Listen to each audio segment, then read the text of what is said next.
Welcome back, everybody, to another episode of the Southern Outdoorsman Podcast. Today, we're doing some listener Q&As. You can skip ahead to those if you want. You can go hit up the show notes. We got timestamps down there where you can skip ahead. But in the meantime, we're going to be talking about a bunch of stuff. The end of deer season here in Alabama, our last couple hunts, plans for next year, probably some hunting club stuff, and we're going to talk about some more gas station stuff because we got quite the feedback on our discussion on I call it our affinity for Southern gas station food. Jacob, how are you doing? And diners, the whole 9 yards. Yes, yeah. diners. No, doing well. Yeah, it is the end of deer season, so we're gonna talk some deer hunting, but I'm also very excited about turkey season now. Yeah, me too. I'm extremely excited for turkey season. So last week on this Thursday episode that we do every week, the outro, whatever we call it, we discussed some local restaurants. That little diner, hole in the walls, country little restaurants. Yeah, little country restaurants. And our affinity for Southern gas station culture. When it comes to hunting. Do you have a list? I had so many people message me, especially about like the Twix and Tween and Centerville Calico Kitchen. I was surprised at how many messages I got about the Calico Kitchen, High Burger Cafe. Again, these are little tiny restaurants here in Alabama. A lot of them are gone now, unfortunately. But they're little tiny restaurants out in the country where hunters go hang out. There's another one that was across the street from the Calico Kitchen. What's it called? It's like Willard's Barbecue and Grill. They got big old bucks in there. They got a big turkey thing on the wall, big turkey mount. Places like that. So we got a bunch of messages. I'm going to read off a couple of them right here. Adam Bice, who's a killer. He sent in a listener success story. He sent a message and he said, Barry, Alabama, Toogie's Diner, and Big Al's is in Barry, Alabama. Maplesville, the Barking Frog gas station. That's the place that we were talking about. The place we were talking couldn't remember the name of it. Barking Frog gas station. Otaugaville. You got Chester's Chicken. I've had some Chester's Chicken. Honey butter biscuits? No, that's crispy, crunchy chicken. They got that whole. They got these honey. Oh my gosh! me and Michael, we need to get Pike on here because me and Pike were like, it's when we did our 2-week Georgia early season. Yeah. Pike came down and stayed with me for 2 weeks when I was in Auburn. Yeah, got a kidney stone and everything. Got a kidney stone, and we went. He's the one that introduced me to a crispy, crunchy chicken. We went there, and I got these little honey biscuit things. We waited half an hour for them to get done. They were worth it. They were so worth it. Okay, Clanton, Alabama. He said a gas station across the interstate from the Peach. I think it's a Chevron. Chevron. That's the one that I was talking about. Yeah, that one's awesome. That's the one where you go in there at 4:30 in the morning, you ask that lady for bacon, she delivers. Listen, she scoops it out of there. She's using all 5 fingers. She's getting it. Glove or no glove? Oh, she got a glove. Okay. She got a glove, okay. but it is Alabama. That's all right. Let's see. Lake. Another one in Clanton, the Lake Mitchell exit. Shoney's all-you-can-eat breakfast buffet. I've never eaten there. Have you ever had Shoney's before? Negative. Really? No, I've never eaten at a Shoney's. Really? Never. There used to be a lot more of them, and a lot of them went out of business. I'm surprised that one's still in business. And then in all caps, any Hunt Brothers pizza. I'll give you an amen on that. But brother. listen, if you get Hunt's Brothers pizza, people out in the Midwest, Casey's. Casey's is good, okay? Mm-hmm. But there's Hunt Brothers is way better than Casey's. I'll just say it. That's fighting words. I'll say it, dude. I'll fight any Midwesterner over that. I'm telling you, dude. Casey's. Hey, if we do a pay-per-view fight, would you do it? Casey's versus Hunt's Brothers. Okay, listen, dude. I'll fight somebody from the Midwest. You have Trevor Peak on your team. But you have to fight Trevor Peak. No, Trevor Peak's on your team. That's what I'm saying. It's you and Trevor Peak. I got Trevor? It's tag team. Well, yeah, dude. Are you kidding me? Absolutely. Dude, I'll go in there and take one on the chin and then just go tag Trevor. All right, this is from Drake Connell. He said, Andrew, I'm sitting here in the shooting house looking at 3 does that I can't shoot because they're across the road from our lease, listening to you talk about the Twix and Tween. I grew up in Centerville, loved eating at the Twix and Tween. I used to go sit and drink coffee on Saturday mornings before going hunting, and during the week before work, sitting at what they call the old folks table, quote unquote, with all the old men listening to their stories about what they did during the week. And you're talking about Mr. Benny. I'm curious to know if he is from Bibb County, and if you get a chance to go back to High Burger, stop by the High Burger Grocery and get James to cut you a steak and season it. Best steak you'll ever grill at home. I'd love to hear more of your Bibb and Perry County stories. Y'all keep on being awesome. From Drake. Mr. Benny is from...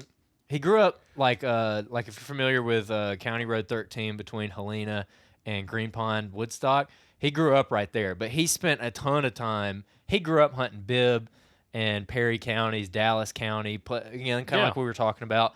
So I'm sure, like, if you just go into any random gas station anywhere along Highway 5, they probably know Mr. Benny. Yeah, you're like, Ben George, he's about yay tall. Yeah, And just, killer. Yeah. Just a killer. Oh, yeah. So anyway, that's pretty cool. That's exactly what we're talking about, though.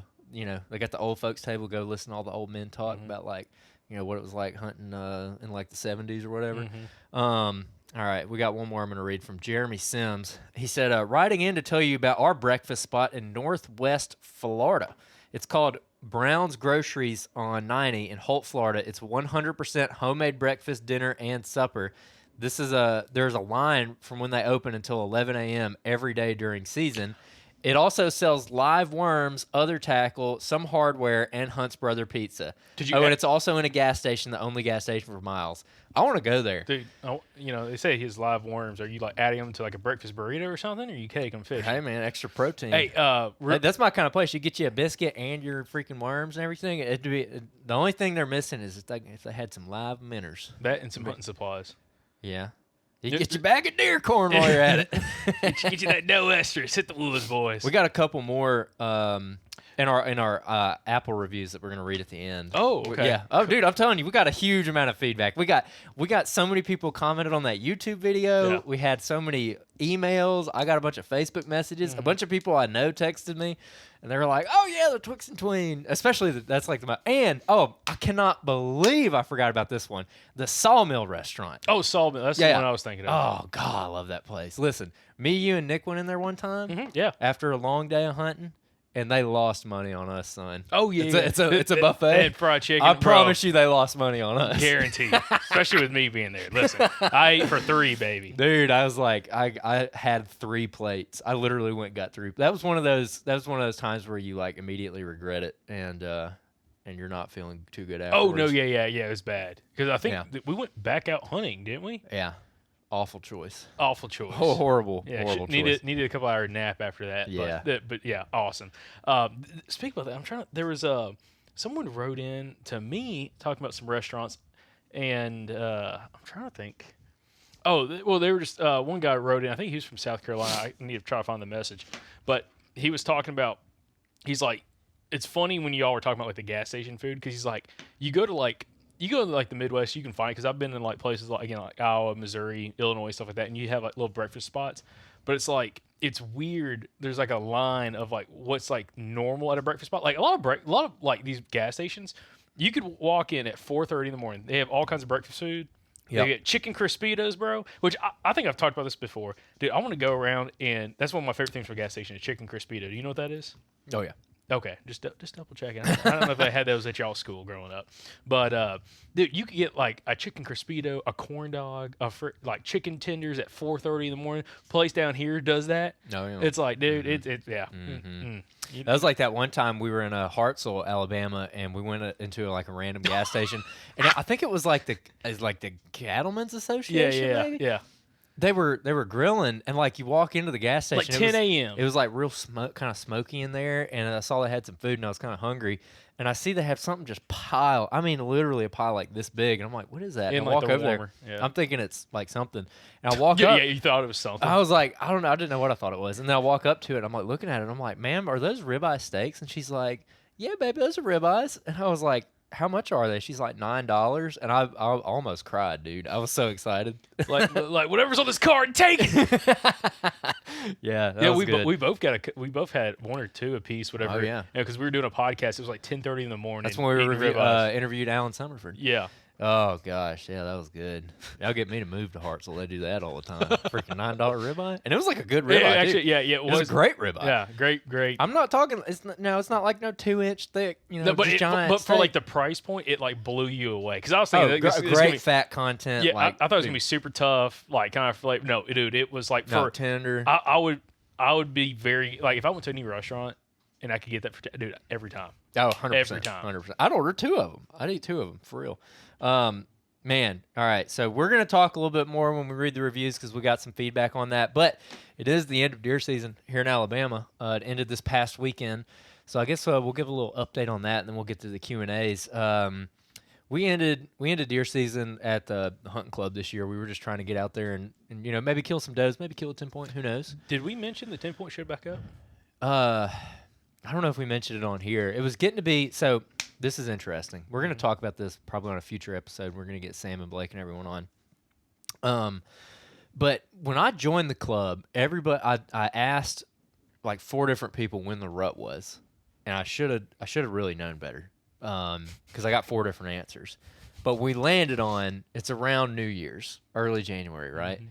So around New Year's, early January, we hunted it pretty hard, and Mike killed his buck, and then the second half of January we kind of moved on, and we were kind of traveling, trying to catch the rut.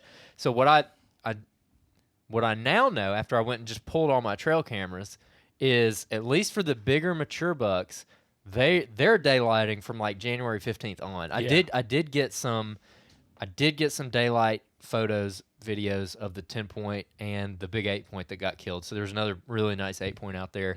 Mm-hmm. He wound up getting killed just walking across a food plot. A food plot that gets hammered with pressure. Okay. So yeah, I learned. There's a guy there every weekend, and probably multiple times during the week. There's somebody sitting in that shooting house right off the highway. Yep, that's right. Oh no, wait, that's a different one. Oh, which? Oh, is it the one down the bottom on the power line? Yep. Oh, yep. That one. There, it's still high pressure.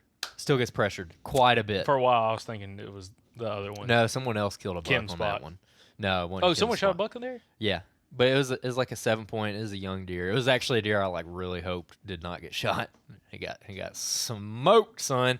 But anyways, yeah, all these bigger bucks were showing up later January, and that the buck that the big 8-point that got killed, he was just begging to die. I barely got a night picture of him.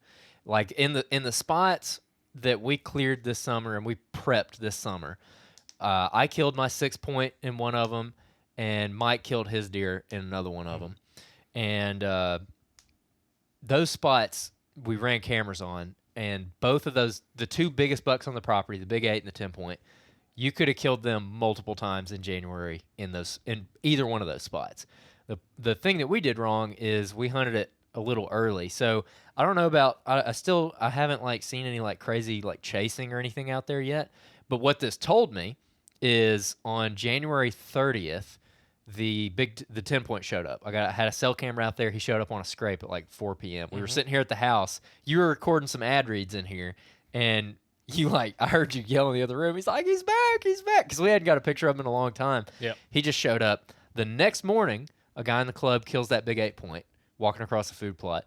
And then for the rest of that week, I had just all kinds of bucks on the cameras that I pulled. They're not cell cameras or anything. I pulled them the other day, including the big 10-point on the 8th. So that he was walking around at 12 o'clock noon on the 8th, so 2 days before I pulled the cameras. Still in deer season. Our deer season ends February 10th. So what that told me is I think I miscalculated when you could kill him. And so next year, if I stay in the club, I know Mike's staying in it for sure, so if I'm not doing it, then Mike definitely needs to do it. That prioritize that January 15th to February 10th time frame, because that's when those big mature bucks are just freaking walking all over those cameras, dude, in daylight. So, but now I know.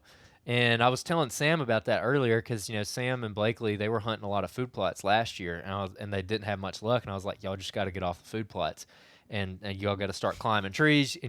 And so then that deer gets killed on a food plot.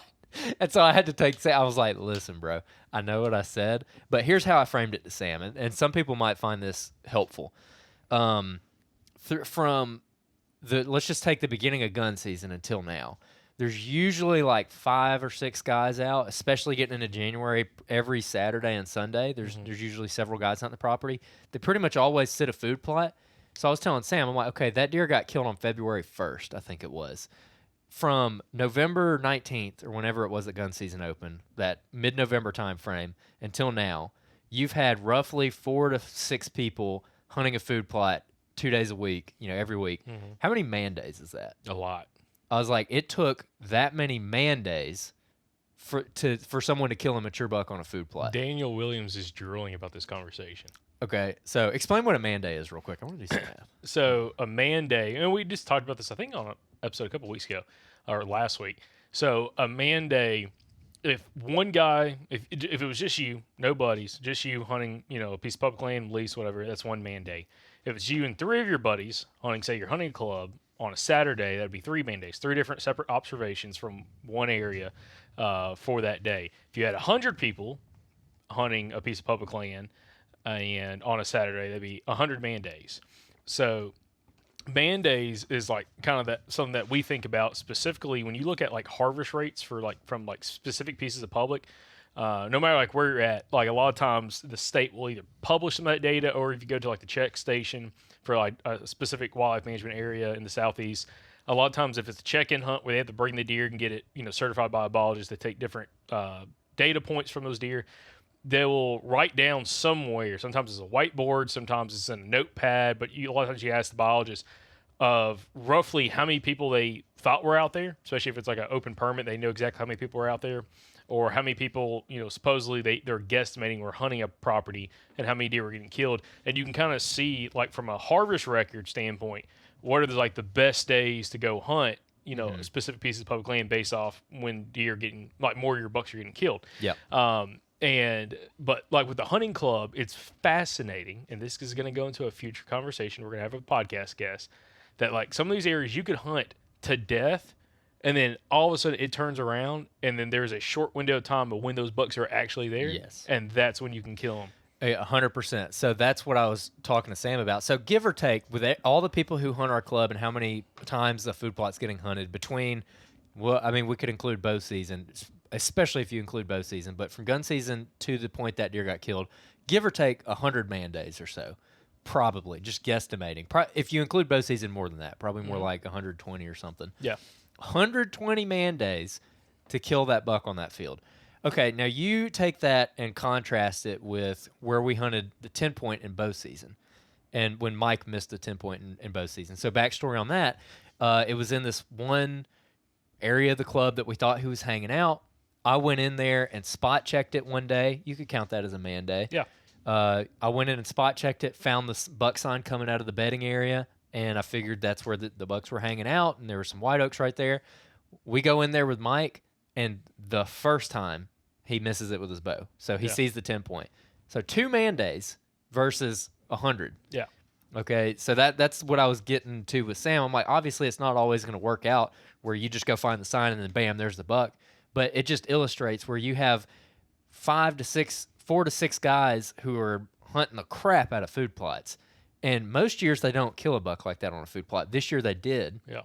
But also it tells you that, but it also tells you that maybe around that January 31st, early February timeframe, if you've got a food plot that does are coming out in a lot, I mean, go sit it. Why not? Mm-hmm. Especially if you're like maybe late getting out or crunched for time, or you can't hunt that long, so you don't want to dive into a spot. Maybe just go get in the shooting house. Mm-hmm. The guy went in there and he got in that shooting house at 6 a.m., shot the buck at 6:21 a.m., walking across, just checking that food plot. So, anyways, that it was a good learning lesson for me, because again, if I stay in the club this year, like I have supreme confidence on that 10-point for this coming season, because not only did we locate him this year, we put Mike on him, and Mike was able to get a shot at him. Yep. I put myself in front of his bachelor group, and he just didn't come out in time, so I shot the big 6-point instead. Like I feel like next year, like I got him down pat. Like I know exactly where he is hanging out, and so I got trail camera data of several times of him showing up in daylight in specific spots at specific times. So I'm going to use that annual pattern for next year, and I still got 2 cameras that I haven't even pulled yet. So I'm excited about that too. But yeah, dude, it's just been a giant learning lesson this year. I'm really excited. So you're gonna leave some big deer to go find other deer. I don't know. See, that's where I'm torn. So hey, I just thought about this. Probably don't want to do this, but it'd be interesting. Do the Southern Outdoorsman Hunting Club, get together. 10, 15 listeners. Go lease you a big property. That sounds really good in theory. But see, the problem with that is like we got 10 or 15 people who are going to be doing exactly what we do. That's like the beauty of our club. Might have a lot of deer get killed. Probably. But this is what I was telling Sam too, because he's thinking about the same club I'm thinking about joining. They might join too. because Sam had a rough year. Blakely killed a deer, but Sam had a pretty rough year, and he was talking about he's a little discouraged after this year. I'm like, man, but it's kind of like the grass is always greener on the other side, and I'm like, if we join this other club, we're gonna be hunting the same exact kind of stuff. Like you're still gonna be hunting like pines, clear cuts, hardwood, like it's the same exact habitat. Nothing about it is different, but it's a bigger property. And the draw of it is they killed a lot more deer out there this year than we killed on our property. And also, I think our property sets up a little bit more for like transient deer. So you could have just a rando come through. A rando. Because just because of how the terrain sets up, without saying too much. But there's deer that funnel around like a large feature that come through the property. But I don't feel like our property holds like a ton of bucks. Or a ton of big bucks. Like there was 2 big bucks I think the property was holding this year. Do you know how many turkeys got killed out there last year? No idea. I know I killed one. I think maybe 1 or 2 others got killed, but that's another thing is I was like, hey, wait till turkey season's over before you make a decision. Like, let's get out there and turkey hunt, which, and we had some guys stop us at the little pin out shed. And they were wanting to. This is another thing why we're not sure about what to do with this club, because they were like, "Man, we just don't have any big deer out here. We're not holding deer like we used to, or I just feel like there's not enough bucks out here." And of course, I have not told them like what I got on camera, and I don't think they were running very many cameras, so I don't know what they have on camera. But they let on like there's just absolutely no deer on the property, and he's talking about how we need to be real serious about how we're planting this summer, and it's because we didn't have summer food plots, and we need to go till up this 10 acres and plant soybeans on it. Where the hell are they tilling 10 acres? Listen, he's talking about needing soybeans out there, and I'm like kind of sitting there, which sounds great. Sounds great until you realize the neighbors have 400 acres of soybeans. Yes. Or maybe not. That's over-exaggerated. Maybe that's really that was one thing. That was one part of it. Like there's already a soybean field like pretty close to the property. Yeah. Or it was a soybean field. There's that, but also the cost associated with that. I'm like, I don't want to pay money to plant soybeans on these freaking clay hilltops where they're not going to grow. No. And it's not going to do anything anyways. Because where they came through and I was like, I brought it up because I was like, hey, like I get what you're saying, but where they just cut a bunch of stuff along one of the creeks, the big clear cut. I'm like, dude, everything that comes up in that is going to be like high protein. Like there's going to be so much native browse down there. And he's like, well, we got enough briars on the property. I was like, okay. Because, I don't know. Correct me if I'm wrong, but that native habitat, I believe, would be more tonnage of browse per acre than a soybean. Yeah. Especially after the soybeans die back. Yeah. And you just left with the bean pod, which would be fine, I guess. But no, and y'all don't have any big enough plots. If y'all planted soybeans anywhere out there, they'd get mowed. They would never grow. Yeah. It's like our farm. Like, this is one of the first years. Anthony at the farm, he puts up electric fencing around like some of the bigger soybean fields. But this is the first year they actually made it to like good height. And the only reasoning why is because he came through and mulched this area and just like weared out a bunch of stuff, like just got rid of a ton of like privet and just of thick stuff, because that probably get clear cut. And because of all that and everything that kind of grew back underneath it, it was so much more browse. And like when we went out there with Kyle Liebarger and Alan Summerford, they're like, this is why your plots are even like making it right now. It's because there's look at all the browse in here, and like you can see with the deer eating all of it. Yep. And it's like your property doesn't have a lot of that. So I mean, in the summertime it does, but like it doesn't have like an overabundance of like some of that kind of habitat. And it would not make it. I was telling you, like, if they're gonna plant anything, they just need to get away from the rye that they're planting and just plant clover. Yeah, they did say clover. I was like, yeah, we should plant clover. Yeah, that would be clover. A lot Super. better. Anthony does a bunch at the farm, perennial. It's super easy to manage, and turkeys like it too.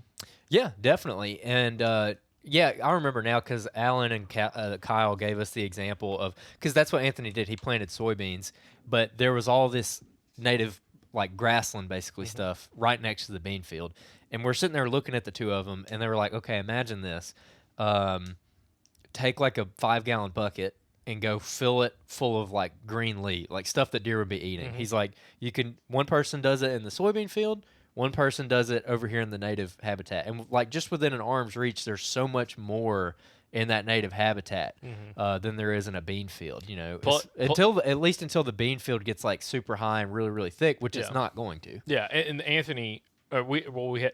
I think Alan brought it up, or maybe Kyle brought it up while we were out there on like one of the hillsides that Anthony had already tilled in and put in a soybean field. Yes. And he didn't tell Anthony this like directly to his face afterwards, but he told me, and then he told Anthony. Yeah. He's like, what you just tilled in, if you had to go buy this seed, because you can't find a lot of these plants like everywhere. Like if you wanted to plant these plants, like all this native browse and all these different high quality browse. Yeah. He's like, dude, it would cost you upwards. And a lot of people won't believe this, but like Kyle showed me like actual pricing for like these native seeds. On the low end, $4,000 an acre. Yep. On the upper end, almost $10,000+ an acre to plant the diversity of what's on it. And Anthony was like, okay. And they were talking to him about coming out and actually harvesting. Actually having one of these native seed companies come out and pay Anthony to come harvest seeds because it's so diverse. There's so many of those like high quality plant species that a lot of other landowners want because they don't have the diversity. Yes. And just write Anthony a check every time they come out there and just fill up buckets full of seeds. That's legit.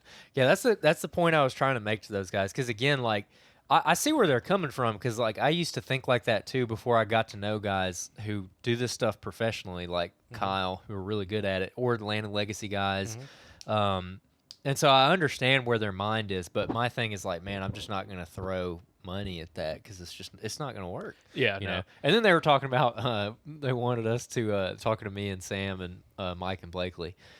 They were like wanting us to build a shooting house. They were like, y'all go get some lumber and build a shooting house and put it on one of these fields. I was like, no, absolutely not. I'm sorry, but I'm just not gonna do that. Like the club, Andrew's not a team player, guys. listen, if the club, if we have money with the club that we have with our dues, like there's some leftovers. If we want to go buy some lumber, I'll absolutely help build a shooting house. But I'm not going and buying all of it myself and building it myself and then going and putting it somewhere because I will absolutely never hunt in it. And so that was the other thing. Like they're kind of wanting to go around the president's back a little bit and do some stuff. And I'm like, dude, let's just get everyone together, see what they want to do, and take it from there. We'll bring up the whole baiting thing. Oh, the baiting thing. That was probably one of the best parts as well, where, they're talking about how we need these bean fields to draw deer to the property because there's just nothing to keep them out there in the summer or whatever. And you used to be able to bait on this property a couple years ago. I'm like, hey, y'all were in the club back when we could still bait, right? And they were like, yeah. And I was like, do you feel like you had a bunch more deer in the club when you were able to bait and like put out your corn and peanuts and whatever you were throwing out? And they just kind of looked at me for a second and they were like, no. I'm like, okay, then why do you think a bean field's gonna like draw them in from 10 miles away? Like a tenth of an acre bean field, if that. Yeah, no, there's no like, it's just crazy, dude. Yeah. And the funny part also is, I live really close to this club, and there's some bean fields right up the road from us. You never see deer in them. I've seen one buck in one of those bean fields one time ever. You see more turkeys out there than anything. After they cut it, right now. Or like when they first plant it. Oh yeah, there's turkeys. When they first plant it, and the shoots are this big, turkeys are out there. Dude, I drive past it all the time, almost every day, and I look it's involuntary. I have to look. Yeah, every time. I have to look in the bean field, and I never see deer in it, dude. Which I know people might say like, oh, they're coming out there at night. Sure, but me living right next to it and being able to look at it all the time. Different times of the day. Early in the morning, right there at dusk, I should see does in it, and I don't. Like, I'm sure they're coming out there and browsing on it some, but I don't understand why they're not super drawn to it, other than this area has a lot of timber cutting activity, and there is a lot of that native habitat that they're probably browsing on. It's just not like other parts of the state that I've been in where there's also bean fields, but you don't have that timber activity. And you're talking most of your woods are like mature hardwoods, and so there'll be 50 deer in a bean field like every night. You can go. It's just not like that here. They can stay in that pine thicket and eat honeysuckle and greenbrier and all kinds of native browse. And like when those guys were talking about it, they were like, well, to like be really healthy, they need the soybeans or whatever. I'm like, what did deer ever do before we showed up with soybeans? So how did they survive? Well, it's like when we did our episode with, I think it's when we were at the farm and we did it with Kyle and Alan, and then Anthony was on it. we talked about that where like there was like a culture thing happen early 2000s. Everybody was wanting to go to Illinois. They were killing giant deer in Illinois, and it was like all about the beans and everything. Yep. And then like Alan talked about, it's like, dude, you go to states like Kansas where it's like so dry, you have certain parts that have mass scale agriculture, but there's a lot that's not. Most of it is native grasses. Yeah. And there's still gigantic, prairie. There's gigantic bucks, but there's so many different browse species in those native grasses and grasslands that can produce really big deer, and also it feeds them all year long. Versus a bean field, if they put the bean field in, say, down here, typically it seems like they do it like in May time frame. Yeah. It's only producing food for them from like May until they harvest it, like in probably September, October, and that's it. And there's nothing else. It's bare dirt and like cover crop. Yeah. But it's like the native browse and like these native grasslands and stuff have different forage species throughout the whole year that they can feed on. So there's like quality food source at any point of the season, as long as there's not too many deer. Yeah. And that really got through with Anthony, because Anthony, again, kind of grew up that age of like, he was going to Illinois, early 2000s, bow hunting. They shot some really good deer up there, hunting public land and stuff. And everybody's mindset was just the ag. And I think ag could probably help deer put on body weight faster, potentially. But the thing is, they're not grazers, they're browsers. They're going to eat in it for a little bit. They're going to go do other things and feed in other places. So like the more diverse you have, the better you can see them. And it's like, you've got guys killing, just huge body deer in areas where there's no ag. Yeah. But if you look at it, a lot of times some of those places, it's one or two things. Either it's like really remote and it's got a lot of mass crops, but even mass trees only produce high quality fat, high quality, high fat food source for a very short window of time. 3 months a year. And they can't live 7 months out of the year with nothing but just acorns. Yeah. So it's like it's feeding them for like 3 months. That's another thing I forgot about what they said. So on this it's a Westervelt property. Westervelt's a timber company, and they're doing some, I don't know if it's like, I don't know what they call it, like mitigation, something. Basically, when they clear cut the place, they cut almost to the creek. I mean, very, very close to the creek. There's like, one or two, it's like 10 yards worth of hardwoods on either side of the creek. Usually the SMZ is bigger than that. So they've come in and they've mulched out the pines. So these pines are 20 foot tall now. Really, really thick. Are they mulching or actually clear cutting? They're clear cutting it, and then they're like grinding the stumps and everything. And they came through and they just cut all those trees out for like 100-yard buffer extra, and so it's basically growing up at like a clear cut. But they came through and they planted a bunch of hardwood species. So what they're doing is they're reestablishing the hardwoods on either side of the creek, for a pretty good buffer, like 100 yards on either side, or in some places even a lot more than 100 yards. Oh, yeah. And that is like some of the best habitat ever, dude. It looks fantastic. It is slam full of deer. You go in there and there's just tracks everywhere. There's huge trails going through it. There's browse absolutely everywhere. A huge diversity of species that, Alan and Kyle were teaching us about. A lot of good browse species that are going to put weight on deer, keep deer healthy. And I brought that up to the guys we were talking to. I was like, they just cut another section of the property. I was like, hey, man, what they cut out there is going to be, like, phenomenal. Like there's going to be so much browse that comes up. It's going to do a lot for our deer, and I think it's going to bring more deer to the property. And he was like, well, but, they just planted all those hardwoods. The conversation immediately went to the hardwoods. He's like, I was talking to the lady who, was in charge of it, and, they planted all those, but, it's going to be 20 years before those areas are productive for the deer out here. He's talking about until they get big, the trees get big enough to start dropping mast, like acorns and whatnot. And I'm like, dude, I used to think like that. I mean, that's how a lot of people think, that's how we grew up. Because when you think about deer, you think about oak trees and mast crops.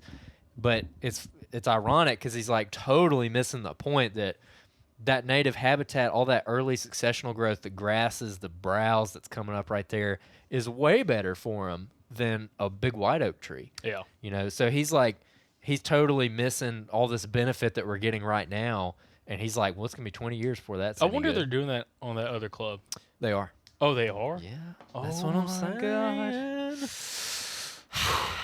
Yeah. So, anyways, it's to be determined whether or not I want to stay in. Because again, what I was telling Sam, they're thinking about the same thing. I'm like, dude, when you start hunting a property, it's like rolling a snowball downhill, you know, and the longer it goes, the bigger it gets. And so those are like your chances of killing a big buck on the property. It's like the longer you go, the bigger your chances are because you're learning.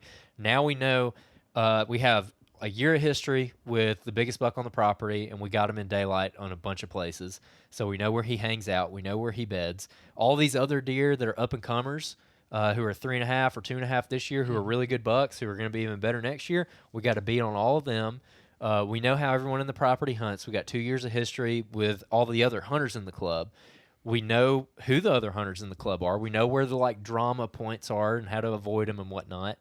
So we know what we got with this club. And next year, there's a really, in my opinion, a really good chance that we kill the biggest deer on the property, whether that be the 10-point or some other deer. Like the biggest 2 or 3 bucks on the property, I'm very confident that like our group could kill all 3 of them, you know.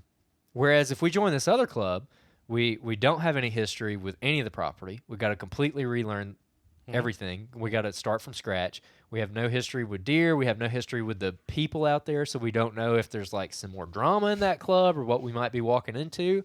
So again, the grass is always greener on the other side, so it's a little bit of a gamble. And so I'm like, I just don't know if I want to start over, you know, because I hunt all over the place anyways. You know, like we're for sure going to travel next year and go to different places.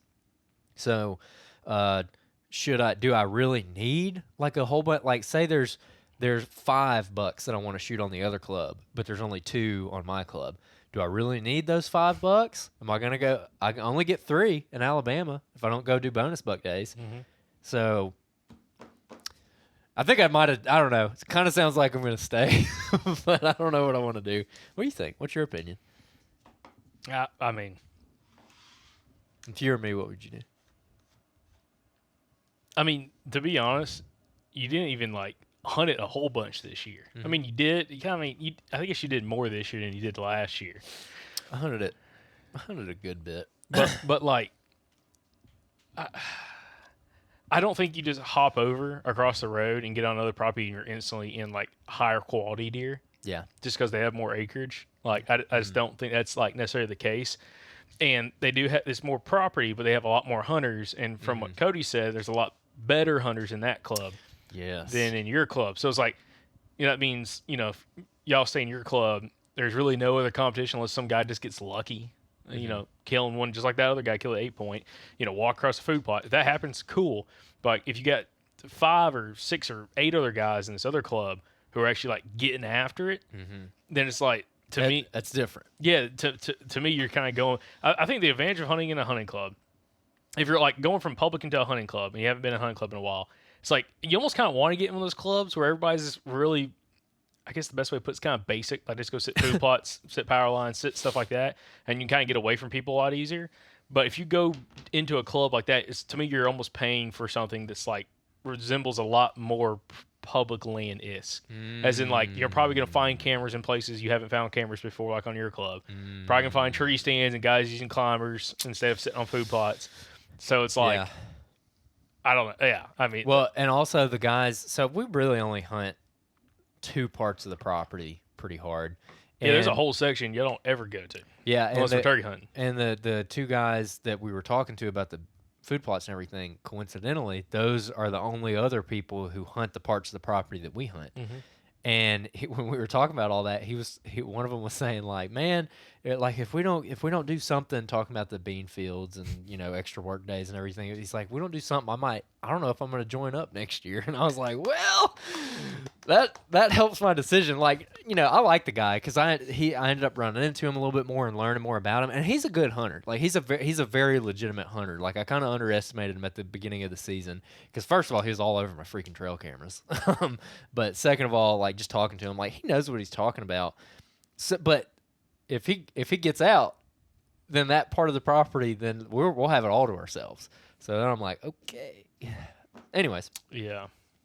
TBD, what we're gonna do. But I think I don't know, man. That's a good point. It's a really good point about, you know, just getting in a club with higher pressure. If you get out, I'm going talking to the president and be like, will y'all just do a turkey lease? Yeah, I mean, I'm like, I'm not a deer hunt, but like, I just want to go turkey hunt, to be honest. it's a pretty good turkey property. Yeah, I know. I'll tell you what, we were at me and Tiffany hunting on the last day, and that morning the sun kind of started coming up, and frogs were croaking down in the creek.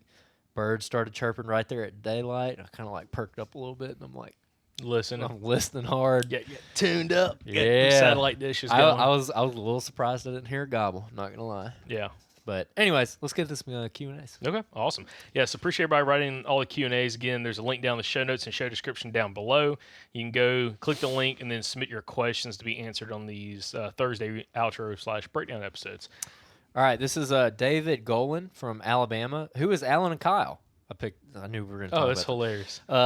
and do you have their contact info about getting them out to our hunting property to help us make it the best that it could be? It's timberland, and we have a long-standing lease, and we can do and make changes as long as we don't cut the pines. Thank you in advance.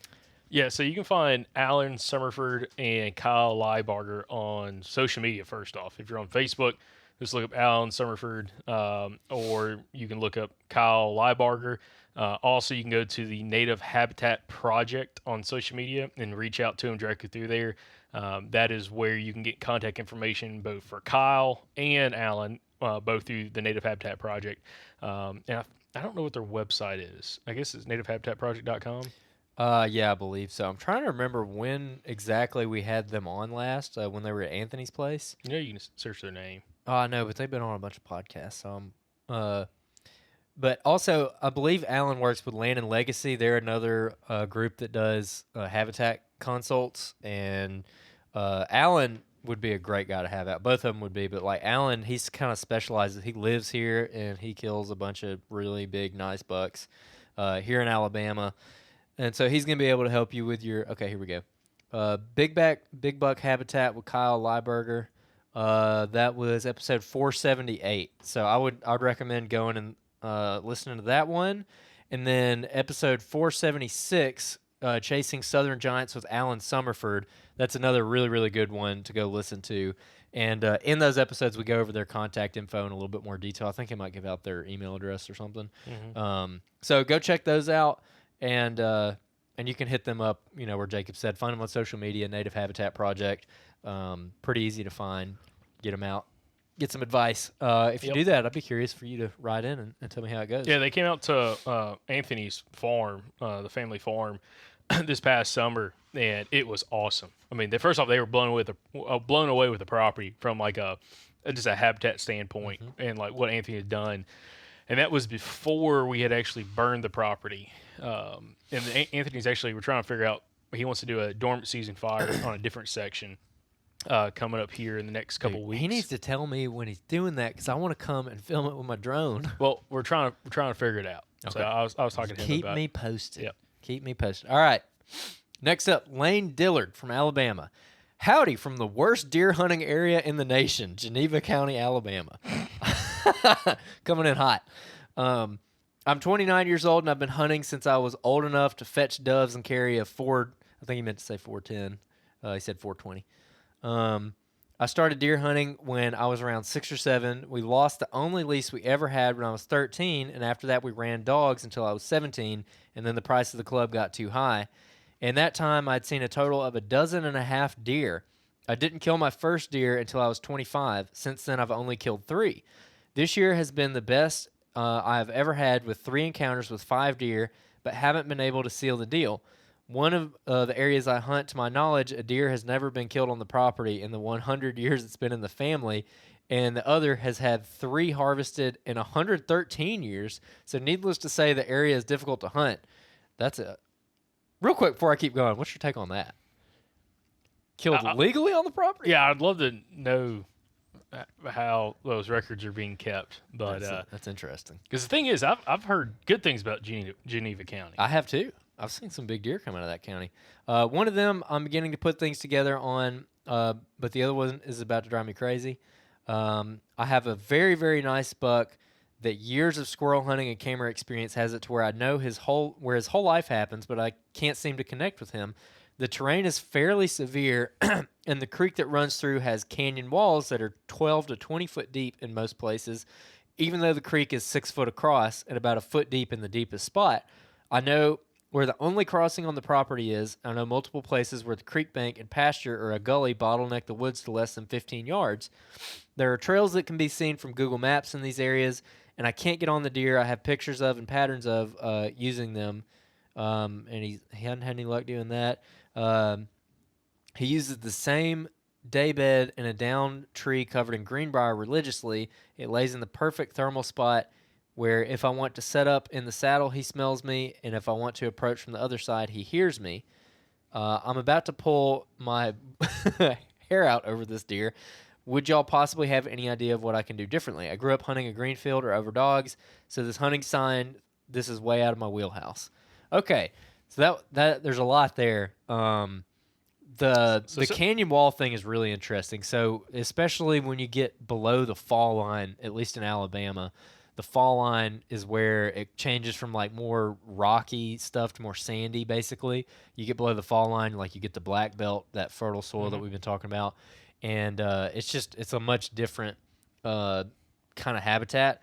And in a lot of places, those creeks have like eroded through the years. Some of it was from like farming practices back in the day, where it's like a creek that's, as wide as this table. I mean, just really like not a big creek at all, like 3 feet across maybe, but it's like eroded 12 feet down. I mean, you could fall off the edge and like hurt yourself in these things. The benefit to that is, like he said, there's like that creates pretty hard pinch points. Like I've hunted some places like that, and you can almost use it the same as like we talk about bluff walls in hill country. You can use these creeks kind of the same way. Like there's only specific spots they're going to cross that thing, so treat it like a bluff, because really in essence it kind of is a bluff. It's not a rock face, but it's like a cliff essentially. But he's referencing a specific deer that he knows lives there, and he can't access it, and he hadn't had any luck hunting it. So what's your take on it? I mean, if you have that much experience with a specific deer, where like you think that you have him pinned down to like a very specific area that he's bedding in, I'm curious on what he's done with trail cameras in addition to this, of like daylight images of this deer, and also figuring out his entrance and exit to like this area that he's like bedding down in, whether he's truly using like a specific bed underneath a tree or just that general area, because I feel like if you can catch him coming from the same direction, like multiple times going to the bed where you have a pretty good entrance route to it, that's one of those things you kind of go Glenn Solomon on, and you get in there 2-3 hours before daylight. Yeah. Coming from the opposite direction that deer's, typically coming in from, and try to catch him actually coming back into that bed or milling around that bed later in the morning. But like, I think you only got one shot at that, maybe two, because you screw it up, he busts you in the dark or something like that, you're out. But also, the way you're describing it, there's deer trails everywhere, but it sounds like there's just low deer numbers, or lower deer numbers. But I'm also curious, and he doesn't specify, is he using bait? Is he hunting around bait a whole bunch? Yeah. And like, is that something that the deer coming accustomed to, where like they're just like staying out of those areas? And I'm curious how much more deer he gets on camera, because he talks a little about kind of the scouting stuff. If he's using trail cameras, how many more deer he gets on camera versus actually seeing in the woods? Because it's like, if you got deer all over your cameras and you go in there and don't see anything, we talked about this like last week or 2 weeks ago. They either hear you, smell you, or seen you. Yep. Or any combination of those three. And if you're seeing quite a few deer on camera, you're going in there, you're not seeing anything, one of those three is happening, if not more than just one of them. And that could be, just severely hurting you, especially if you only have one entrance point from that property. And, based off wind and everything, it just makes it, kind of tough to get in there and hunt the property. The other thing I'll say is, you say he uses the same day bed, but you can't approach without him smelling you.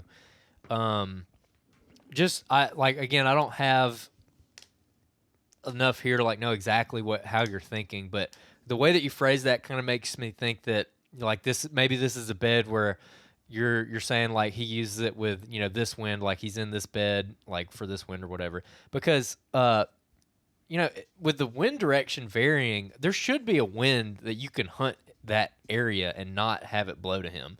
Because the wind is going to change. Like if it's a north wind and you can't get in there with a north wind because it's going to blow him out, well, why won't a south wind work? Because we've talked about this a good bit. Some people say that maybe he only uses that bed on a certain wind, like wind-based bedding, and like I've said on here, like I really don't believe in that, especially in South Alabama. I really don't think that's the case most of the time. So if I'm just throwing this out there, if you're assuming that he's only using that bed on a certain wind, I would maybe throw that out the window and see where it gets you. Maybe just go in there on like the opposite wind of what you think. Maybe a good wind for you, a bad wind for him, and not give him the win per se, because you might think that how this sets up. Okay, here's this big top, that's fallen over and it's all grown up, and he's bedded in this big fallen tree, and the bed is facing south, so he must only be bedding here with the north wind, with the wind coming over his back. And so, but you can't access it with that because it sets up so perfectly. I think you're giving the deer too much credit if that's what you're thinking. I think that you should go in there with like a south wind and see what happens. So again, I don't know if that is the case, but I just wanted to throw it out there as food for thought, where you might be like projecting stuff onto what you think the deer is doing, but he might not actually be doing. So just keep that in mind as well. But yeah, I'd love to get another. This was written in during deer season. So, Lane, I'd love to get like a follow-up from you and see exactly how the season ended up going. Did you end up killing him? Did you end up learning anything else? Like, get an update and we'll read it on the show. I'd love to hear that. But you got anything else before we move on? Nope. All right. This is a quick one. This is from Walt from North Carolina. He said, here in North Carolina, every year since '81, there's been the first weekend of March. We have the Dixie Deer Classic in Raleigh. Would love to meet y'all and talk with y'all, and hopefully could get introduced to some big buck killers. Basically, he's asking us if we would go to that show, or if we are going to that show. He said, appreciate y'all's passion and dedication to helping all of us learn and be successful with southern deer hunting and woodsmanship. So I appreciate that. We are not going to the Dixie Deer Classic this year, but it's on our radar for sure. We hopefully will be able to make it up there maybe next year. Yeah, maybe. Yeah, it's a crazy time of year. I've heard really good things about that show though. Yeah, me too. It's a fun show. We got buddies who will have booths there. So it seems like from a consumer standpoint, if you're anywhere within a couple hour drive of Raleigh, you should go. Make the drive. Yeah. Right now, we're for sure going to be at the NWTF convention in Nashville, which is this coming weekend. We're going to be at the Eco Wild Expo in Mobile, Alabama in May. That's May 10th through the 12th. We're going to be at the Mobile Hunters Expo in Dalton, Georgia. And you might be at some of the other ones as well if you decide to go to those. What's the dates on that? I think it's like July. Is it in June or July? I think it's June 18th. Okay, June 18th. And then the Birmingham World Deer Expo at the BJCC here in Birmingham. We'll be there. That was crazy last year. Yeah, appreciate everybody that came out for that show because it was awesome. Yeah, so we're going to be at that one. It's July like the 19th, that weekend. Yep. So, yeah, we'll be there the whole time for that one. We got a booth. We'll give y'all some more details on that one later. All right, this is our last one. This is from Chase Armstrong from Alabama. He actually just wrote this one in, but I was really like kind of curious to answer it on the podcast, so I just went ahead and threw it in here. Hey guys, I love your YouTube channel and I appreciate everything you do. A question I have is, what is the obsession with killing the biggest buck ever? I've hunted for a long time now and always aimed to shoot bucks 2 to 3 years and older. However, it seems like it's getting harder and harder to find clubs and even WMAs that allow you to harvest a buck unless it's a trophy deer. To me, this is not good for hunting nor the actual deer herd. Don't get me wrong, I want to have big bucks in Alabama, but I also enjoy eating the deer meat. Is trophy hunting good for a deer population? It seems like only taking the largest bucks would be bad for the herd. What are your thoughts? Thank you. This is a very interesting subject, in my opinion, because there are people that argue that like antler point restrictions create like bad genetics, possibly. I don't necessarily believe this, but like if you only shoot 8-point or better outside of the ears, then the logic is you're killing all of the deer that are 8-point or better and outside the ears. So all the scraggly 6, 5, and 4 points live to see another day, so they're proliferating their genes. Oh, yeah. And so people will say like we know of places like this, public land places that are like strict 9 point or better in one place in the past. Yep. And so you'd have like giant 6 points running around, like Or freaking like- 7-year-old 6 points, and Yeah. they're not legal. Or like, and a guy I'd met at a hunting camp early this fall, he hunts some public in the state in Alabama, and it is 4 points or better. And he's like, dude, I've been hunting there for 30 years, and he's like, every now and then you see like a decent 6 point. Now there are gigantic 6 points, like 6 points that like people like you would like just massive giant 6 points that like are illegal to kill.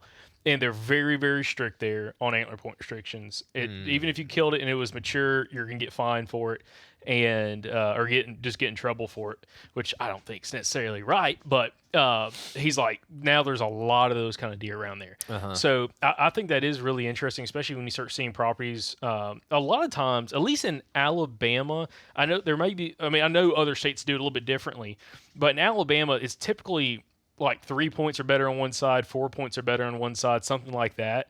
And, you know, I don't have any issues with that. But when you start making stuff where it's got to be like 8 point or better, Yeah. I'm like, I think you start getting into like a big gray area. Yeah. With like what you're talking about. Like you're allowing deer that maybe would never make that kind of qualification, antler restriction wise, and you're letting those deer live. But the thing is, let me tell you something about genetics. The bucks are not the only ones that pass genetics, by the way. Yes. Okay? It's both from the bucks and the does. So I hear people talk about it all the time, like, man, you got, you know, you kill your coal bucks, kill, you know, all this kind of stuff. That was. I'm like, I feel like that was way bigger when we were kids, though. I still coal buck I thing? still hear people. I had somebody recently tell me, man, I killed me a coal buck this weekend. I'm like, a coal buck, and you look at it, it's a 2.5-year-old deer that's got it jacked up one side. And we talked to Jason Jonathan Holzenbach, okay? Yep. Who he's killed some big deer on public land on his hunting club, and also he's a deer breeder. And I think he was the one telling us, he's like, a lot of these 1.5-year-old bucks that really get their first like set of radic antlers, when they go to shed them, he's like based off my observation, he's like, I don't know the scientific backing of this, but he's like, it seems like it starts irritating them when they're almost ready to fall, but they're not quite ready. Yep. So they start like dragging their antlers on the fence and stuff like that, and they damage their pedicle because they rip them out instead of letting them fall off. And then that next year, you're gonna have some wonky side because he broke his pedicle. Yeah, he's a beautiful 4 point on one side, And he's a spiker. and a spike on the other. Yeah, and he's like, I've seen that with my own deer, and he's like, that's why, you know, a lot of my deer, I don't let them keep their antlers. Like I go out there and cut them off. Yeah. Not only just from the fighting aspect, but it's like if they destroy a pedicle, that hurts me on the value of that deer going into that next year. That was super fascinating. Listening to him talk about that, because that's not something I ever considered. Because especially in our area, it seems like the places that we hunt, not talking about like the deer that he's raising, but the places that we hunt, there you have a lot of those deer that are like a spike. They're like a great, you know, one side is fantastic. If he was symmetrical, he would be like a huge buck, but he's got a spike on one side, and that's the case he made. I've never heard that. That's super interesting. Yeah, and so that could be a point. It could be like some people talk about the nutrition aspect. Yeah, that maybe could be a point. I'd love to have a biologist on and again talk more details about this. But also, in addition to all of this, when it comes to like if someone says like genetic, like I remember, so my uncles, both Anthony and then his brother Michael, had a lease, and it was one down there around Pineapple, Alabama, but it was a different one from one I've told stories about. And they're like, that property was covered in bucks that had that one funky side and one good side. Yeah. And you know, they kind of just chalked it to genetics. And again, I'd be curious to talk to a biologist, like how common is it actually like some kind of trait pops out where you have like a really, like you just have a big spike on one side, a big, you know, split 2 point side or whatever, versus like some kind of injury. Yeah. And those places where they were having all these funky deer is also a place that has high deer numbers. And it makes you wonder also like the competition aspect. Like, you know, I would say high deer numbers, not just buck to does, but like a lot of bucks are down there. And are they just sparring to the point that they're injuring each other somehow, injuring a pedicle? And then you have a lot of these lopsided, freaky looking bucks. But I don't know. So the thing is, like with Chase and like your point here, I tell people, shoot whatever you want to shoot. If it's legal, have fun with it. But from the state's standpoint, especially on a lot of these public lands, they want to try to provide, a quality deer. Now, a 1.5-year-old buck could be a legal buck in a lot of these places. Yeah. If it's 3 points or better, you could have a 1.5-year-old buck that's, a little 5 point or a little 6 point, something like that. And a lot of and deer like that get killed all the time. Same thing with the 2-year-old. So when you're talking about like you like to shoot, 2 to 3 years or older bucks, the bucks that you're trying to kill would still be legal to kill on pretty much all the WMAs that I'm aware of. There might be, there's a couple maybe that come out to me that, I don't know how many 1.5 or 2.5-year-old 8 points you're going to see. Definitely I've seen it before, but it always seems like you kind of go in that progression where they're like, you get a weird kind of forky 1.5-year-old, 2 years old. He might be like a 6.5 point. Then that next year, that third year is when they're kind of blowing up to maybe like an 8 point or something like that. So now kind of going back to like damaging herd quality and like this, the overall like deer population, they've done studies, and we've talked about this on the podcast before. A lot of people think that only mature bucks are the ones breeding does. Yeah. And it's not the case. Actually, y'all can't see it behind us, but behind the cameras, we actually have a diagram here that has, age class of 1.5-year-old bucks all the way to 6.5+ year-old bucks from Ryan Kirby. And it's one of his canvas or one of his drawings that he does. And it actually has stats on there talking about like the percentage of bucks at different age ranges that breed deer. And again, there are quite a few does that get bred by 1.5-year-old or 2.5-year-old bucks. And the thing is, I don't know, again, if the genetics are the same, whether he's 1.5 or 6.5, his genetics are still the same. Genetic traits don't trade or don't swap around or anything. So if that 1.5-year-old buck who's a fork breeds a doe, but when if he makes it a 5 years old, he's a 140-inch deer. It doesn't matter when he bred that doe. Yeah, it's the same genetics. That's what I was thinking about that subject too. When people are saying like, "Oh, you're killing out your good deer," I'm like, "Well, if you're killing a 5.5-year-old deer, you're killing your breeder bucks." Yeah, he's been breeding does for 5 years. Like, what are you talking about? I guess not 4 years. Yeah. And maybe he didn't. I don't know. Maybe he didn't breed as many as a spike or whatever. But he's had years to breed by the time you're shooting this big giant mature buck. And also, if that like QDMA put out, or NDA now, a couple years ago, they put out something on cull bucks, and they were like, culling deer is like spitting in the ocean. Like, it doesn't matter. Like, it's not doing anything. So to me, if that's true, and by that same logic, you think you're gonna like shoot your big bucks and alter your genetics.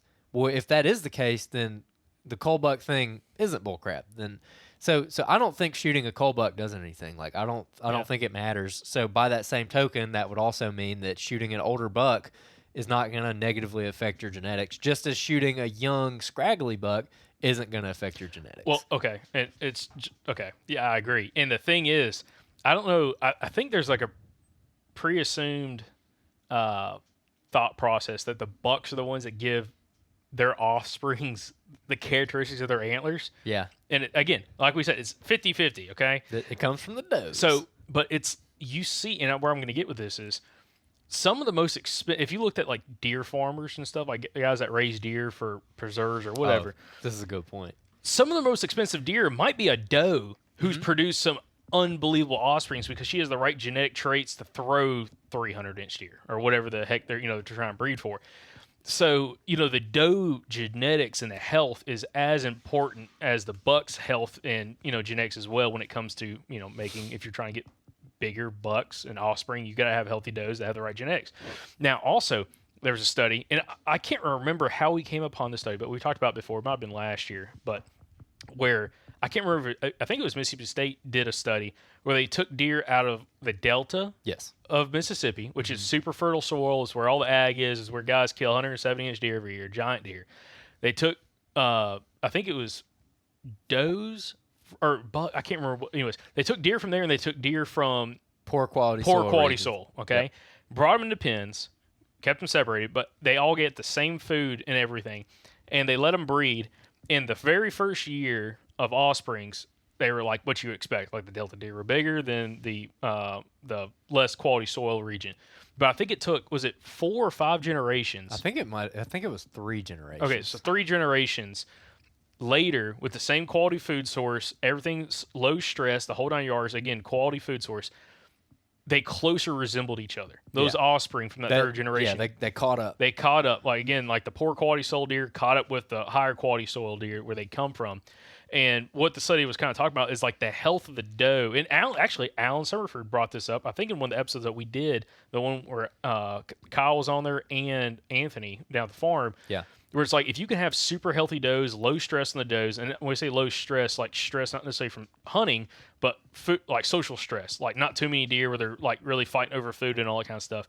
Low stress deer, they're going to produce higher quality offspring from like a not a genetic standpoint, but from a health standpoint. Like the deer is going to be further along, health wise. And then also the doe, while they're nursing, is going to have higher quality. She's going to have more fat on her, higher quality milk and everything. So that deer is going to be slightly further along because it's had better nutrition from its mother. That's then going to kind of characteristic jumped over to the offspring. And that's been fascinating. So like to me, that study is something that kind of showcased like high quality food sources, and again, not having a ton of deer running around will help you have bigger bucks. And that's something that when we talked to both Matt and Adam from Land and Legacy, talking about some of the areas that produce some of the biggest bucks across the country are in areas where there's lower deer numbers. Yeah. It's not super, there's high quality food source, but there's lower deer numbers, lower social stress, and those are areas that throw bigger deer. And it's not necessarily the food source quality; it's just that they're less stressed out. It's that they're producing a stronger offspring, and then also, they've got the herd numbers to be able to kind of do what it needs to do. Yeah, for sure. The last thing I'll say about it is just from like a hunter satisfaction standpoint, I'm a little bit torn. Like I get where he's coming from, where it seems like the more and more places you go, the more you have to deal with antler point restrictions. Mm-hmm. And we used to hunt. I grew up hunting this one WMA, and there was never antler point restrictions on it. And then over the years, they ended up adding it. And when they added antler point restrictions, me and Zach and everyone, we were mad. Mm-hmm. I mean, we were like really upset about it. And fast forward a couple years, we started seeing more big bucks. Yeah. Now looking back, I don't know if that's because we just got better at hunting because we were like teenagers at the time, and we just got better and put ourselves in more positions to see those bigger deer, or if it was the antler point restrictions. It's probably a little bit of both. So like that was kind of a positive experience with them. But at the same time, like I definitely understand the frustration of like if you just want to go out and shoot something, like you don't want to deal with antler point restrictions. I get that. And so that's why, like from a statewide level, I would be like very opposed to a statewide antler restriction like they do in Pennsylvania, because I don't think that the government should come in and like tell everybody everywhere on every property what you're allowed to shoot as far as bucks go. I think it's better to have like a diversity of stuff where, this WMA has an antler point restriction. This SOA has a really tight antler point restriction. Yeah. You think this is bad, what you're talking about? You ought to go hunt some of these SOAs. 100%. God. But it pays off. Yeah. Now, would I want to go hunt an SOA like that? Would I want that antler point restriction to be everywhere? No. Because then if I'm taking Mike, if I'm taking Tiffany, Sam, Blakely, any of these newer hunters who are trying to get set up, I'm not going to sit there and let a bunch of good deer walk past them that they would be ecstatic to shoot just so somebody else has a better chance at a bigger buck. Like that I'm very against that. But that's why it's good to have options, It's good to have, that you don't like the antler point restrictions on this WMA, go to this one that doesn't have them. Go to that national forest over there that doesn't have them. Or you don't like the antler point restrictions in this club, go join a different one, but that should be up to the people, not the DCNR, in my opinion. Well, if you look, so I'm a little bit different. I'm one of those guys. I don't know. It's and the whole antler point restriction is interesting. But I'll say this: if you look at the harvest data, from people that just using Alabama for example, because we have the most experience here in Alabama. If you look at like the harvest records, there, especially like on WMAs, of how many deer are like getting killed. Now, part of it's antler point restrictions. I don't know how much details. I know, like, you check in, you kill deer like the hunting club. You still, when you plug your thing, you got to put how many, points ahead on the left side, right side, all that kind of stuff. Yep. But I saw some data from maybe a year or two ago where it was like a super small percent of the deer getting killed were like 1.5-year-old bucks. Most of the bucks getting killed are like 2.5. Yeah. And it's like, okay, so if that's already the case, I think more people are putting it on themselves like, I don't want to shoot a 1.5-year-old deer. I just shoot a nice rack buck, pretty rack buck. Might be a 2-year-old, might be a 3-year-old, who knows? But I don't want to shoot that fork and horn. Yeah. Okay. Yeah. Or I'll throw my brother on the bus. Shooting the prettiest, smallest 8-point I've ever seen, ever. And it came from Arkansas like 8 years ago. I'm talking about when you bring that little rack in here, dude, that thing, it looks like a crown. It is like this big, like 1.5-year-old 8-point. Deer like a crown. Deer didn't weigh 100 pounds barely. And I'm talking about, I'm like, I would have loved to see what that deer looked like at 4 or 5. Oh my God. But again, kind of do what you want with it. But I'll say this, when it comes to like hunting, you can find places, whether you're hunting public land or private land, that don't have as strict of antler point restrictions. Also, what's your thought on this? Someone is like, man, I don't really like antler point restrictions. And you hear this a whole bunch, okay? Well, why don't you go shoot a doe? Oh, I got something to say about that. Well, so whether it be hunting clubs or WMAs, they're like, why don't you just go shoot a doe? Well, okay, if let's say you're a rifle hunter. A lot of guys in the South are rifle hunters. On a lot of WMAs, you get like 2 days you can shoot a doe.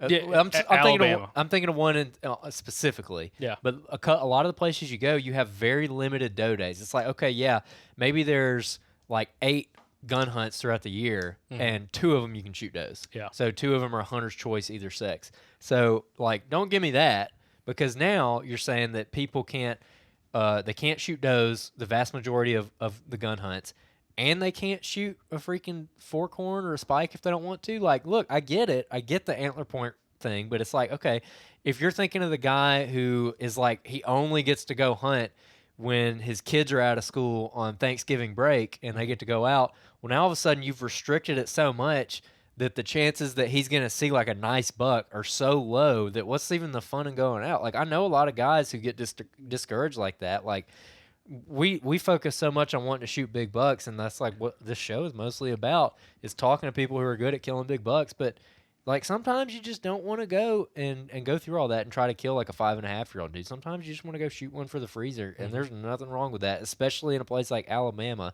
where we have so many freaking deer. Yeah. So like, that's why on a large scale I'm against it. Now, what about take public land out of the equation? Hunting clubs. Hunting clubs, same thing. In my hunting club, they're trying to make it against the rules to shoot does on food plots. So there again, okay? So now we got one guy in the club who's 78 years old, and he's shot a couple deer on food plots.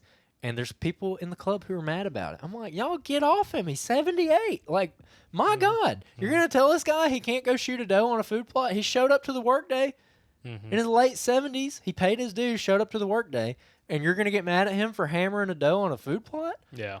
Come on. Like, and there's a lot of clubs that are like that. But again, if that's the kind of club you want to be in, then go join a club like that. Yeah. Or go start your own club like that. Go find a lease and start a club. But don't impose it on everybody else. You know, I'm very libertarian when it comes to deer hunting. I'm like, dude, like, everyone just get out of everybody's business. Yeah. You know?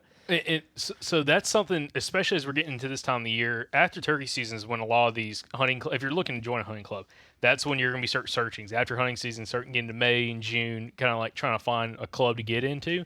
So you need to take all that into consideration. Like, are you trying to join a club just to be able to shoot a bunch of deer? Do you want to shoot, a handful of does and a couple bucks? You need to be asking the right questions and figure out, like, because some hunting clubs, I've heard of some, never been in one, but like, where state buck limit's $3, but you can only kill 2 bucks in the hunting club. Yeah. Or 1 buck in the hunting club. Or you can only shoot a doe like in the last week of season, or you can only shoot a doe until a certain day. Yeah. So you need to ask those questions of, like, what do they regulate on buck harvest on the hunting club? Do they have an antler point restriction? It's pretty common. Most hunting clubs are going to have some kind of antler point restrictions, typically 3 on one side. You might find some that don't have any antler point restrictions. And then also, if you're wanting to shoot does and be able to fill a freezer, asking, what is y'all's regulations, or not really rules on hunting does, shooting does, especially during gun season, especially if you're not a big bow hunter. And, can you shoot them on food plots? If you, hunt with bait, if it's a piece of private, you can hunt over bait. Do they allow you to hunt over bait? Or is it more just an attractant and you got to hunt the general area? Like, you need to ask some of those questions and figure out what's the best option for you and what actually fits for what you're trying to do. Yeah. And I'll tell you how, this is something, I brought this up to Sam. Do you want to be in a club where you see a ton of deer? Okay, like and I'm giving Alabama's example. Do you want to be in a county where the club has a absolute ton of deer, where you sit on a food plot and see 40 deer in the evening, or do you want to be in an area maybe a little bit closer to the house, and there's not nearly as many deer there, and you might go 6 or 7 hunts not seeing anything, especially if you're like you don't really have a good pin on what the deer are doing. Yeah. You need to take that into consideration. Like, are you willing to drive a couple hours or more to go to a place that maybe it's higher odds of just shooting something, to shoot something, or do you want the convenience of being a little bit close to the house? 'Cause I brought that up to Sam. I'm like, dude, if y'all drove an hour and a half south, it'd be a different game, as in like just deer numbers. Yeah. But like if you want to say something close to the house where it's easy to get to, it's kind of like it's hard to get. At least where we live, it's hard to get a place that's super close to the house that has really high deer numbers, that has like a nice buck to doe ratio. Like you don't, it's hard. It's hard to find something like that. Yeah, that's very true. That's very true. Also, I mean, again, I keep referencing those guys in my club because, like, again, I just talked to them a bunch, and it's like the reason they got every reason in the book that they're not seeing big bucks except for the way that they're hunting. So it's because they're shooting does on food plots. It's because people are shooting too many young bucks. It's because we don't have bean fields. It's because of this. It's Can't because run of that. corn. Yeah. Yes, it's everything. And the same guy, I was out there one day. Me and him were kind of hunting around each other. I know exactly where he went to go hunt, and I saw how he walked in. And he parked in front of the bedding area. He parked right next to where these bucks bed. Walked past them with the wind at his back. Climbed a tree and faced the opposite direction where the deer come from. And I only know that because I run cameras in there, and I'm really familiar. This is where we're getting all the daylight pictures. And I knew the wind that day. I was out there at the same time, and he's hunting with the wind straight up at his back, with how he was facing in that stand. And so that just goes to show, like, that guy can get all fired up and let's say he wanted to put 8-point or better on our club. Okay, well, there's plenty of big bucks out there. You're just not hunting them right, and just because the guy is shooting, some other guy in the club is shooting some does on food plots, that's not the reason that there's no big bucks. There are big bucks. You're just not seeing them because you're not doing things right. So I always think about it kind of through that lens also, that a little bit of the people who are like real set, like you see people who were like, well, if we were a $1 state, I'd probably kill more big deer or whatever. I'm like, you're that kind of guy, dude. Like, first of all, he's probably right. If we went to a $1 state, we'd probably see an increase in antler size. Yeah. But at the same time, I'm like, you're the kind of guy who it's everybody's fault except yourself. Oh yeah, 100%. Like, if you don't like what you got, then freaking change it. Quit whining about everybody else. My God. Me, Pike, and Shane had a conversation. Like that topic came up while we were doing Talon's podcast, and Shane's like, absolutely not. He said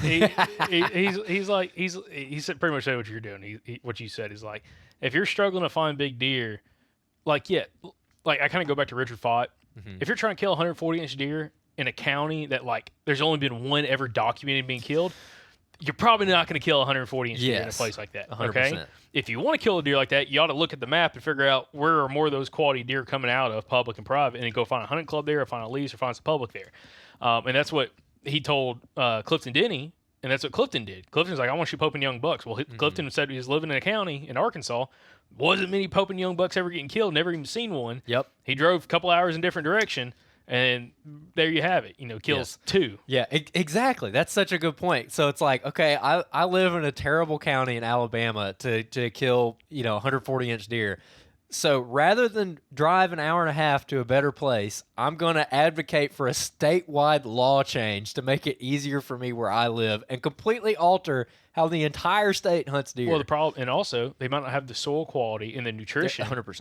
on that place, because if they're not managing and it's just a pine stand, well, you're not going to have any big deer because there's not enough food for them other than food plots and corn piles, and that's not enough for them. So it's like, and especially like with body and all that kind of stuff, it always seems like you get in those areas where there a lot of big deer coming out of. If you start looking at it on aerial imagery, there's a reasoning why. You have a lot of logging going on. You have a lot of open ground. You have a lot of like just natural browse, kind of get back to that earlier conversation, and that's where those big deer are coming out of. Yeah. Definitely. Yeah, I mean, we could go on and on about that, but yeah, that's why I think the best thing to do is just to leave it up to people, and people can do what they want. Go start a club and make it a trophy club. Go find a trophy club. Go hunt a WMA that has tighter restrictions. Go hunt one that doesn't have restrictions if you want to do that. We intentionally seek out some places with some restrictions. We intentionally seek out some with no restrictions. But anyways, we do both. All right, let's do some reviews now. These are on Apple Podcasts. Appreciate everybody leaving us new reviews. This is from JK Reese 64. He said, "Mom and Pop Joints," left us 5 stars. He said, "Great episode. Really enjoyed listening about all the mom and pop joints. The biscuit spot for me growing up was a gas station called Huckabee's. If you know, you know. Heard y'all talking about Jack's, and we actually got one near me in a small town in Georgia." Oh, they're expanding. They're taking over, buddy. All right, you get the second one. All right, cool. This is from LB Frazier. Calico Kitchen, 5 stars. You brought back some memories with the Calico Kitchen. Went there several times in the mid-'90s. We called it the Pink Toenail. A guy we hunted... y'all want to go eat at the Pink Toenail? Yeah, I don't like that one bit. You better double-check that hamburger. A guy we hunted with called it that for some reason, so we all did too. Hunted about 10 miles from there. What was the burger joint across the road?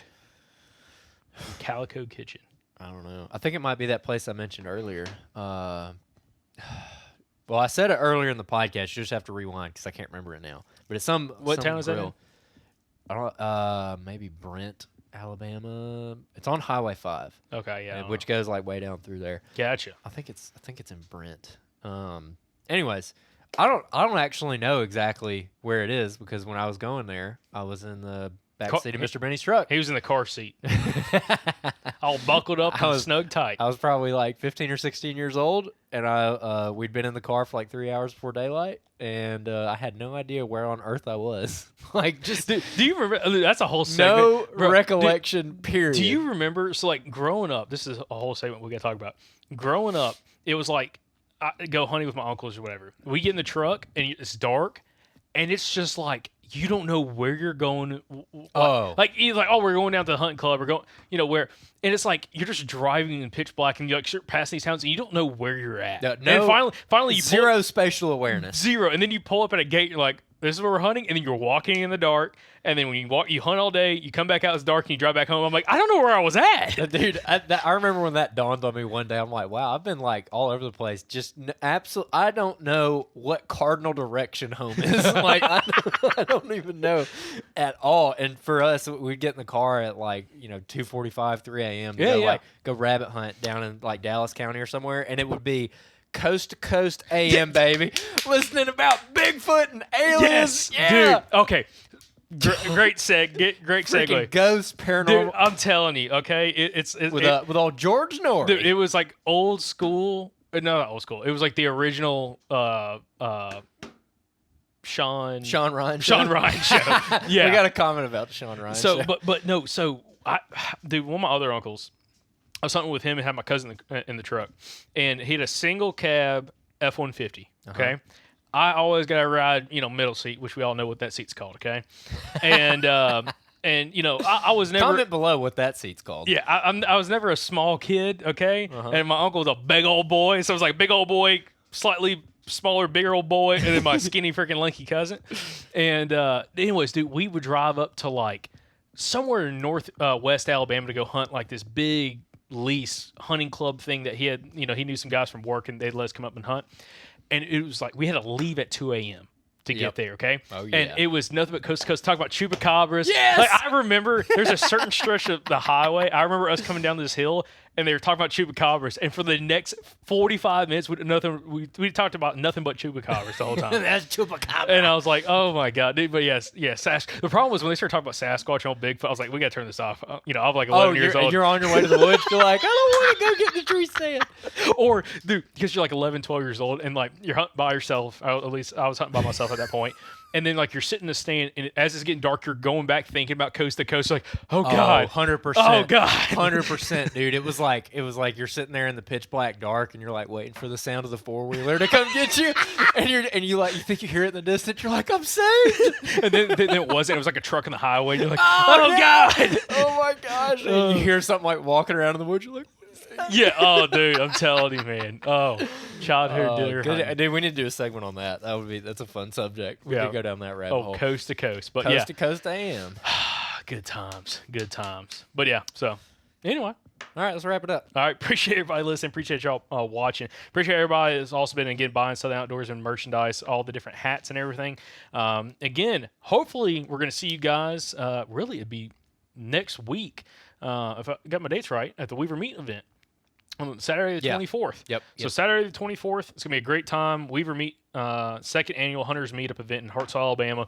Again, the show page is on our Facebook page. Go to southernoutdoorsman.com or just go to Southern Outdoorsman on Facebook. All the information there. Again, free to come and attend. Bring some deer if you want to be scored. There's going to be some giant bucks there for the big buck contest. All the winners are going to be announced at the show. But also, it's going to be some awesome Q&As there. Free food, free drink, family friendly all day. Come hang out. So excited to see you guys. But other than that, appreciate y'all watching. Appreciate y'all listening. And we'll catch you back in the next episode from the Southern Outdoorsman podcast. And remember, guys, y'all stay Southern.